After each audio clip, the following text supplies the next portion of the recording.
I think what I want to talk about today is the upcoming suspected rate cuts coming out of the Fed, and specifically, why is it taking so long? Well, a couple of questions for you here.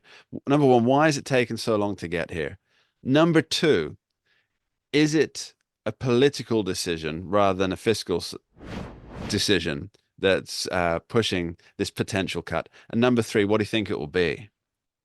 So for your first question, there are many reasons why, according to the Federal Reserve, they're not behaving like the European Union, where they're aggressively cutting interest rates. For one, of the earlier in the year, there was concern about elevated inflation, and of course, inflation is still above the 2% Fed target. The other concern was about, according to Jerome Powell, the fundamental changes of immigration, fiscal, regulatory, and trade policy by the new president.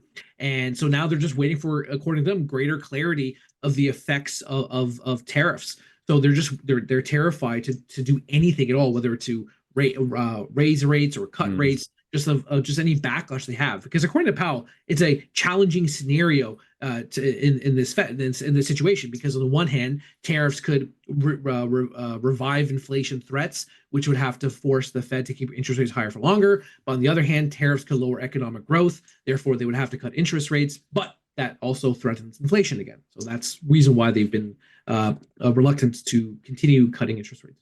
And so that brings us to the political angle, Andrew. Is there some politics taking place behind the scenes here rather than fiscal forethought?